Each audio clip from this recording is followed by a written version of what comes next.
Welcome back, friends. LostScarf here, and it's time for us to do more of these Marvel movies. So now we're gonna do Iron Man 2, and our summary for it is Jerk deals with the repercussions of his jerk lifestyle. And what I remember is just he deals with alcoholism because he's dying, and there's an angry Russian guy named Whiplash who uses whips, and he was underutilized, and people weren't happy about that. I don't remember much of the movie. It was pretty forgettable, honestly. I know I liked it, but it was pretty forgettable for me. The debate will be whether it goes under Incredible Hulk after tonight. It came out in 2010, so there was a year without Marvel. That's a surprise. 2008 was Incredible Hulk and Iron Man, and then nothing. And then it was Iron Man 2. Like, we got the Iron Man movies really early on when you think about it. That's crazy right there. It had a budget 200 million, and it made 624 million, so dang. Remembering a Stan Lee moment. Now, this is one I remember. It's Stan Lee's like Tony Stark sees him while he's out of focus, and I think he still thinks he's Hugh Hefner. I'm pretty sure. It's a very quick cameo. It wasn't the best cameo for sure. I definitely don't remember Iron Man 3's cameo. And the CGI is, of course, going to be better than Iron Man 1, but does it hold up? How well does it hold up? I assume most of the CGI should be fine. Like, the Iron Man suit stuff should look better for sure. But we'll see when we actually see the movie how that goes. I'm vaguely remembering parts of this movie, like it's like, wow, this was all in Iron Man 2. There's a lot of stuff that happens. You got Black Widow, Don Cheadle's Rhodey, the new Rhodey, and then you got the stuff going on with Hammer and Whiplash. There's a lot going on in this movie. It's actually a lot happens in this thing because then he's also dealing with his illness and Shield's there. A lot happens in this freaking movie. Oh my god. Well, let's go ahead and watch it and see what we think and see what you think. So the movie's done, and why do people hate this movie so much again? Like, it's still fun, and there's some good moments to it, but it doesn't focus that well. Like, there's a lot going on in this movie. There's too much going on in this movie. It's a big mess of a movie.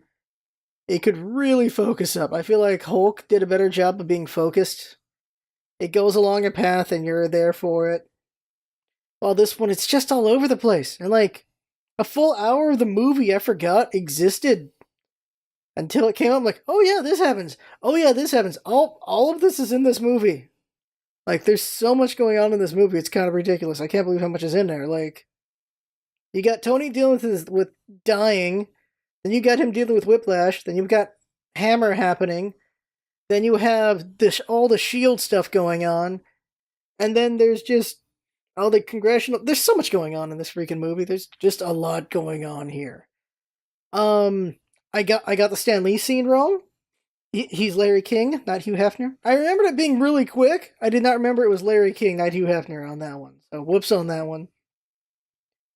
One thing is, it just feels like there was more scenes to this movie that already felt pretty bloated. Because it feels like there was a lot just more to Mickey Rourke that they cut out. Also, they wasted Mickey Rourke. Like, this is like an Oscar-winning actor, and he's just a villain that you don't really care about. It's so weird. Because he acts the hell out of the first scene you see him in. He overdoes it a bit when he's yelling, but there's like good actors in here. And then the roadie change is so on the nose. Like, I'm here, get over it. Like, okay, damn, okay. I'm curious for other people watching the movie, like the first time they saw it, and then now, when it was obvious Black Widow was Scarlett Johansson. The second she took down Rhodey is when I realized it was Black Widow. The first time I watched it, and I think that's really your best guess at it, because she's not super redhead. Like, she's just kind of reddish hair, I guess, but not really. But, since it's Scarlett Johansson, she's got to be something important, and there's not a lot of female heroes she could be besides Black Widow. Thinking about it. Yeah, it'd just be Black Widow. I can't think of anyone else right now. One thing is what Whiplash. Whiplash shows up the first time. He's tearing up cars and everything with his whips and everything.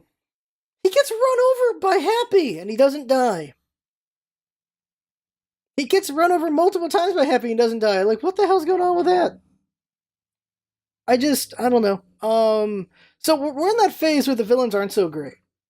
Like, we're in that phase. It was a valid complaint about the Marvel movies early on, is that the villains just weren't great.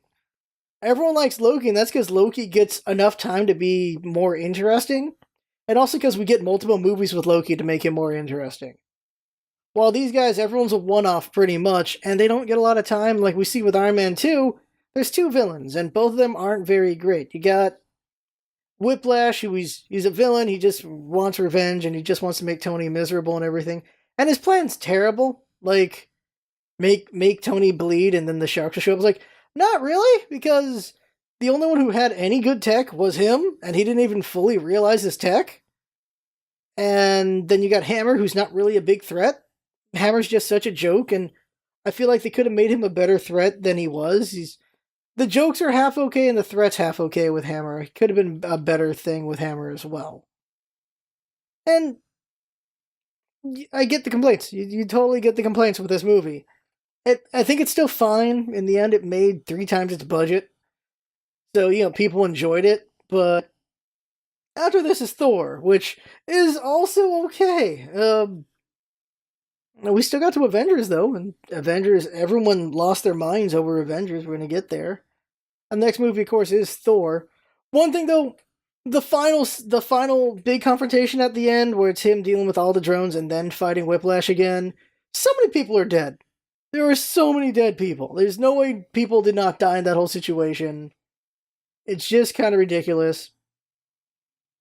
And just even the final fight with Whiplash, when he's got the bigger suit and he's got the better whips and everything, he's beating them up, and then he just dies because they did that combination blast that somehow didn't kill them.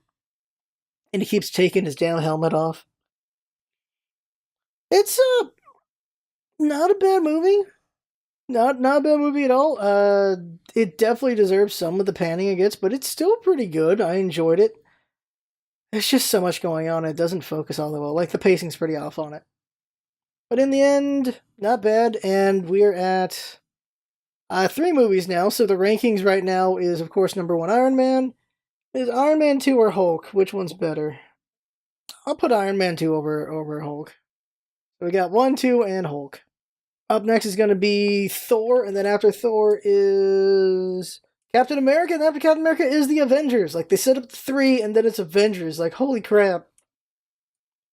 And then we know Avengers was a big event. Like, it was the first $1 billion.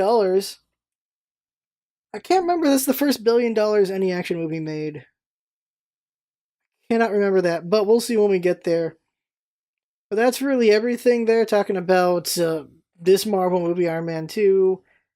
And I think one more thing is just, what's the most memorable scene to you and to me?